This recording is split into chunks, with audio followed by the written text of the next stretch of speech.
గురువుగారు కర్మ అన్నది ఎలాగ తప్పించుకోలేం. కానీ తగ్గించుకునే మార్గం ఏదైనా ఉందంటారా? అందుకే భగవంతుడు ఈ జీవితాన్ని మనకిచ్చాడు. హుహు. మానవ జన్మ ఎందుకొచ్చిందంటే, ఆ కర్మ ఫలాలు కేవలం అనుభవించడమే కాదు, దాన్ని సవరించుకోవాలి. హ్మ్. అందుకే సాధన అనేదొచ్చింది. ఎందుకంటే ఇదివరకు కర్మలు అనుభవించాలంటే ప్రతివాడు అనుభవిస్తాడు, పోతాడు, అయిపోయింది. ఇంక చెప్పడం ఎందుకు? బోధ ఎందుకు? అవును. అందుకే కర్మలు అనుభవించాలని ఒకవైపు చెప్తూనే, మళ్ళీ ఇలాంటి కర్మల భారం పెంచుకోకుండా వివేకం ఉపయోగించు అన్నారు. కర్మఫలం జీవితంలో వస్తూ ఉంటుంది. కానీ భగవంతుడు మానవుడికి కొంత బుద్ధి స్వతంత్రతనిచ్చాడు. ఆ బుద్ధిని ఉపయోగించి సుఖమైన, దుఃఖమైన పొంగిపోకుండా, కుంగిపోకుండా ఉంటూ, మళ్ళీ కర్మల భారం పెంచుకోకుండా, అంటే కూడని పనులు చేయకుండా, చేసిన మంచి పనులు కూడా ఒక ఆశలు అవి పెంచుకోకుండా చేయగలిగితే అవి తప్పకుండా కర్మభారాన్ని తగ్గిస్తాయి. అందుకోసం సాధ్యమవుతుంది తప్పకుండా. గురువుగారు చాలా మంది ఒక దేవుడిని నమ్మి వాళ్ళకి బాధలు పోలేదని, కష్టాలు పోలేదని మరొక దేవుడిని అలా మార్చేస్తూ ఉంటారు. దేవతలు మార్చేస్తూ ఉంటారు. అప్పటి వరకు పూజలు చేస్తారు. వాళ్ళు అనుకునే నెరవేరు మార్చేస్తూ ఉంటారు. మరి అలా మార్చడం వల్ల ఎలాంటి ఉపయోగం ఉంటుంది? వాళ్ళకి ఏమన్నా అంతవరకు చాలా భక్తిగా చేసే ఉంటారు. కానీ మార్చేస్తూ ఉంటారు దేవుళ్ళని, దేవతల్ని. బాగుందమ్మా, మార్చడానికి కూడా అనువుగా మనకు బోల్డెంతమంది దేవుళ్ళు ఉన్నారు. ఎక్కువ మంది అది ఉన్నారు. మంచిదే కదమ్మా, మార్చుకోవడానికి. ఇప్పుడు మనకు దుకాణానికి వెళ్తే 10 రకాల స్వీట్లు ఉంటాయి. అన్నిటికి కలిపి ఒకటి స్వీట్ షాప్ అంటాడు. అన్నీ కలిపి స్వీట్ షాపు, ఏది తిన్న స్వీటే అందులో. కానీ మైసూర్ పాకు ఒకటి, జిలేబీ ఒకటి, గులాబ్ జామ్ ఒకటి, ఇన్ని పేర్లు చెప్తాం మనం. కనుక వాడికి ఇన్నాళ్ళు గులాబ్ జామ్ తిన్నాడు, తృప్తి కాలేదు, మైసూర్ పాకులోకి వెళ్ళాడు, ఏది తిన్న స్వీటే అది. కనుక ఇటు దేవుళ్ళను మార్చేది ఇవన్నీ భక్తిలో సాధారణ స్థాయిలో ఉన్నప్పుడు ఉంటాయమ్మా. కొంచెం పక్వత పెరుగుతున్న కొద్దీ తెలుస్తుంది, ఇంతమందిగా ఉన్నది ఒకటే భగవంతుడు అనేటువంటిది. మన సాధారణ స్థాయిలో ఈ దేవుడిని ఆశ్రయించిన, ఆ దేవుడిని ఆశ్రయించడం తప్పేమీ లేదు. ఇది ఒక్కటే తెలియాలి, మనం ఆశ్రయిస్తున్న దేవుడు శాస్త్రం చెప్పిన దేవుడు అవునా కాదా అనేది తెలియాలి. అవును గురుగారు. ఆ శాస్త్రం చెప్పిన దేవుళ్ళు అంటే మన వేద పురాణ ఇతిహాసాల్లో చెప్పబడుతున్నటువంటి ఎవరైతే దేవీ దేవతలు ఉన్నారో వాళ్ళు మనం ఆశ్రయిస్తాం. అయితే ఒక్కటి తెలుసుకోవాల్సింది ఏంటంటే, దేవుళ్ళని మార్చినంత మాత్రాన ఈ దేవుడు ఇవ్వలేనిదేదో ఆ దేవుడు ఇస్తాడనుకోవడం అవివేకం. ఎందుకంటే దేవుళ్ళు అన్నాం కదా, దేవుళ్ళలో కామన్ ఏంటి? దేవ అనేటటువంటి. కానీ ఒక దేవ అని ఒక పరమేశ్వర స్వరూపం ఉంది, అది ఇన్ని దేవతల రూపంలో వచ్చింది. మనకు వీరందరి అవసరం చాలా ఉన్నది కనుక అందరినీ మనం నమస్కారం చేసుకుంటాం. అందరూ ఇష్టదేవత అని ఒకడు ఉంటారు, ఆ ఇష్టదేవతను ఆరాధించుకోవచ్చు. ఇష్టదేవత నిష్ట ఎంత గట్టిగా ఉండాలంటే, పాలన్ ముంచుము నీరు ముంచుము నీదే భారం అన్నాడు దుర్జటి మహాకవి.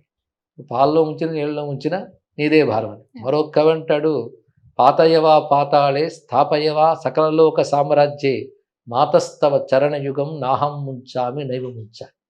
అమ్మవారితో అంటున్నాడు, నువ్వు నన్ను పాతాళంలో పాతేసిన, సామ్రాజ్యం సింహాసనం మీద కూర్చోబెట్టిన, నీ పాదాలు విడవని తల్లి అన్నాడు. అంటే అర్థం ఏంటి? కష్టమైన సుఖమైన భగవంతుని విడిచిపెట్టను. ఎంత గట్టి భావం అమ్మా. ఈ భావం ఉంటే మార్పిడులు అనేవి ఉండవు. మన సనాతన ధర్మంలో ఈ దేవతని శివుడో విష్ణువో రాముడో కృష్ణుడో ఆరాధించేమంటే అంతా ఒక చెట్టే ఉన్నాం. అంటే ఒకే చెట్టు మీద ఈ కొమ్మ మించి ఆ కొమ్మకి, ఆ కొమ్మ మించి ఈ కొమ్మకి వెళ్తాను, కానీ చెట్టు ఒకటేగా. అదొక్కటి తెలుసుకోగలిగితే మనం ఎందరి దేవతలను ఆరాధించినా ఒకటే భగవంతుడు. ఎవరిని మన ఇష్టదేవతగా ఆరాధిస్తున్నామో ఆ ఇష్టదేవతని ఇతర దేవతలు కూడా చూడగలగాలి. అందరి దేవతల సహకారం మనకు అవసరమే. లేదంటే 8 దిక్కులు ఉన్నాయి, 8 దిక్కుల్లో ఏ దిక్కు గొప్పది, ఏ దిక్కుపాలకుడు గొప్ప అంటే మనకు అందరూ అవసరమే. నవగ్రహాలు ఉన్నాయి, నవగ్రహాలు వాళ్ళు అవసరమే. పంచభూతాలు ఉన్నాయి, ఏదో మనకి ఇష్టం కనుక అగ్ని అని అగ్ని దగ్గర కూర్చోంగా, అన్నీ కావాల్సిందే. ఎలాగైతే ఇన్ని రకాలు ఉన్నాయో ఒక ఈశ్వర శక్తి అన్ని దేవతలుగా ఉంటుంది కనుక మనం అన్ని దేవతలను ఆరాధించవచ్చు. ఇష్టదేవత నిష్ట మాత్రం గట్టిగా కలిగి ఉండాలి. దానికోసం మనం ఈ ధర్మంలోనే ఉండొచ్చు, ఎక్కడికి మారక్కర్లేదు. ఎందుకంటే మారి వెరైటీ కావాలంటే ఇక్కడే కావాల్సినంత ఉంది. అది ధర్మంలో ఉన్నటువంటి ఇది. ఇందులోకి మారడం అందులోకి మారడం అనేటువంటిది ఇంకా మొదటి స్థాయిలో ఉంటుంది.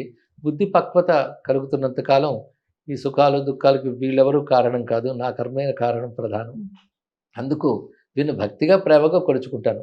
ఒకవేళ నా ప్రారంధంలో సాధారణ ప్రారంధం ఉంటే ఆ దుఃఖం వాళ్ళే తొలగిస్తారు, లేదా తట్టుకునే జ్ఞానం ఇస్తారు అని క్రమక్రమంగా పరిపక్వత వస్తుందమ్మా.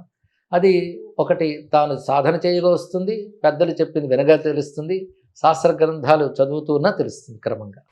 గురువుగారు, ఈ గో సంరక్షణ ఈ మధ్య కాలంలో గో సంరక్షణకి చాలా చర్యలు తీసుకున్నా సరే కొన్ని ప్రాంతాల్లో గోవధ జరుగుతూనే ఉంటుంది. అసలు ఎందువల్ల అంటారు? అంత సంరక్షణ చేస్తున్నా సరే ఎక్కడో చోట బాధపడాల్సిన వైన, ఎందుకంటే మనం గోమాతను చాలా పూజిస్తాం, చాలా భక్తిగా. అలాంటిది గోవధన పదం వింటేనే చాలా బాధ అనిపిస్తుంది. ఆ పదాన్ని ఒక తల్లిని అవును, బిడ్డని చాలా వేరు చాలా చేసినట్టే అనిపిస్తుంది బాధాకరం. అక్కడ. ఉమ్. ఇలా జరుగుతుంది, అసలు ఏం జరుగుతుందని అంటే ఏంటి, దీనికి అర్థం ఏంటి, పరమార్థం ఏంటి అసలు? ఇప్పుడు గోవు ఆరాధన అనేటువంటిది హిందూ ధర్మంలో ప్రధానం, ఒప్పుకుంటాం.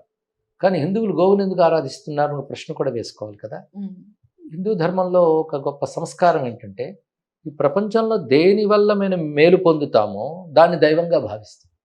ఉదాహరణకు సూర్యుడి నుంచి మనం ఎంత పొందుతున్నాం, కనుక సూర్యుడిని హిందువు ఎప్పుడు కూడా మండుతున్న అగ్నిగోళం అనడు, ఆ సూర్యనారాయణుడు అంటాడు. సూర్యుడికి నమస్కారం చేసుకుంటాం.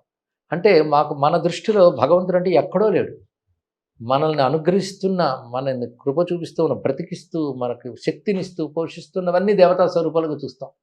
అందుకే వాయువుని దేవుడు అంటాం, పంచభూతాన్ని దేవుడు అంటాం. గోవుని దేవుడిని ఎందుకు అంటున్నాడు హిందూ అన్న విషయం ఒక్కసారి ఆలోచించాలి. ఎందుకంటే ఎక్కడా లేని ఒక మహోపకారం మన గోవు ద్వారా లభిస్తుంది.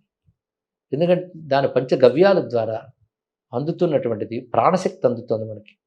ఆ పాలు కానీ, పెరుగు కానీ, నెయ్యి కానీ, అలాగే గోమయం, గోజల, ఇవన్నీ కూడా అద్భుతమైన ఔషధ విలువలు ఉన్నాయని, పైగా గోవు ఉనికి ఉంటే చాలు ఆ వాతావరణం బాగుపడుతుందని, ఇవన్నీ మనకి ఇప్పుడిప్పుడు వైజ్ఞానికంగా రుజువయ్యాయి. మన ఋషులు ఇన్ని గమనించిన తర్వాత గోవు అంత గొప్ప జంతువు లేదని వాళ్ళు ఎప్పుడో చెప్పారు. అది కేవలం విశ్వాసం అనుకున్నాం ఇంతకాలం, అది విజ్ఞానం అని ఇప్పుడు తెలుస్తుంది. కానీ గోవును రక్షించుకుంటే మానవజాతి రక్షింపబడుతుంది అన్న విషయం కేవలం ఒక మత విషయం కాదు, ఒక విజ్ఞానం. ఆ విజ్ఞానాన్ని విశ్వసించాం మనం ఎన్నాళ్ళు కూడా. ఈ అవేర్నెస్ ఇప్పుడు అందరికీ కలగాలమ్మా. ఆ కలగడం కేవలం హిందువులకు మాత్రమే కాదు, మానవులందరికీ కలగాలి, భారతీయులందరికీ కలగాలి. అయితే మీరు భారతీయులకి ఎందుకు అంటున్నారు, ప్రపంచంలో అందరికీ కలగచ్చు కదా అంటే, భారతదేశంలో ఉన్న గోజాతి ప్రపంచంలో ఎక్కడా లేదు, అది ప్రత్యేకత. భారతదేశంలో ఆసేతు, సీతాచలం అనేక రకాల గోజాతులు ఉన్నాయి, కానీ అన్నింటిలో కామన్గా ఒకే లక్షణం ఉంటుంది. ఇలాంటి గోవు మాత్రం ఏ దేశానికి లేదు. అందుకే దేశం గర్వించదగ్గది గోవు గురించి. ఇది విజ్ఞాన దృష్టితో చూస్తే తెలుస్తుంది. దీన్ని కేవలం మత దృష్టితో చూడడం వల్ల కొందరిని మెప్పించాలని లేదా కొందరిని సంతృప్తిపరచాలనే ఉద్దేశంతో గోవు విషయంలో నిర్లక్ష్యంగా ప్రవర్తిస్తున్నది రాజకీయం. ప్రభుత్వం కొన్ని చట్టాలు చేసింది, అయినప్పటికీ దాన్ని చక్కగా అమలుపరచడం జరగడం లేదు. హిందువుల్లో కూడా అవగాహన లోపం బాగా ఏర్పడింది. అందుకు హిందువులు ఏదో స్వార్థం కోసమని గోవుని వధించడానికి అవకాశం ఇవ్వకూడదు. అదేవిధంగా గోవుధని ఎదుర్కొనగలిగే శక్తి కూడా కలిగి ఉండాలి. అదే ఇంకోటి మనం చూస్తున్నాం, ఏదో ఇతర మతం వాళ్ళు గోవుల్ని హింసిస్తున్నారు అనుకుంటాం, కానీ ఇతర మతంలో కూడా గోవు విలువ తెలిసి కాపాడుతున్న వాళ్ళు చాలామంది ఉన్నారు. వాళ్ళ గ్రంథాల్లో కూడా గోవు గురించి చాలా గొప్పగా చెప్పారు, గోవును వధించమని చెప్పలేదు. ఈ దేశంలో మత వైషమ్యం వల్ల, హిందూ మతంని పై దృష్టి వేరేగా ఉండడం వల్ల దీనిపైన ద్వేషంతో వాళ్ళు గోవుని వధిస్తున్నారు తప్ప వాళ్ళ శాస్త్రములు కూడా గోవధ చేయమని చెప్పట్లేదు, అది దోషమని చెప్తాం. ఇది మనం గమనించి మా భారతదేశపు గోవు యొక్క ప్రత్యేకత ఇది కనుక అది మనం కాపాడుకోవాలి. కేవలం ఒక దేవత, ఒక పవిత్ర భావం మాత్రమే కాకుండా ఇన్ని విధాలు రక్షిస్తూ ఉన్నటువంటి ఒక జాతిని మనం కాపాడుకోవాల్సిన అవసరం ఉంది అనే అవగాహన బాగా కల్పించాలి. ముఖ్యంగా ఆవు అవసరం మనిషికి ఉంది అనేది ఒకటి ఏర్పరచాలి, గోవు అవసరం ఏర్పరచాలి. ఏదో ప్యాకెట్లో పాలు వస్తున్నాయి కదా, ఇంకో రకంగా పాలు వస్తున్నాయి కదా అని కాకుండా గోక్షీరానుకున్న విలువ ఏమిటి, గోవు యొక్క పెరుగుకి, వెన్నకి, వాటికి వచ్చిన మెడిసినల్ వాల్యూస్ ఏమిటి ఇవి తెలుసుకోవాలి. ఇప్పుడు పంచగవ్య చికిత్సలు ఇప్పుడు అభివృద్ధి చెందిన వైద్యం వల్ల కూడా నయం కాని రోగాలకి మందుగా పనిచేస్తున్న పంచగవ్య చికిత్సలు. ఆ అవగాహన కలిగించి ఆ గోసంతతిని కాపాడుకుంటే ఎలా అంత ఆరోగ్యంగా మనం ఉంటాం అనేది బాగా తెలియజేయాలి బాల్యం నుంచి.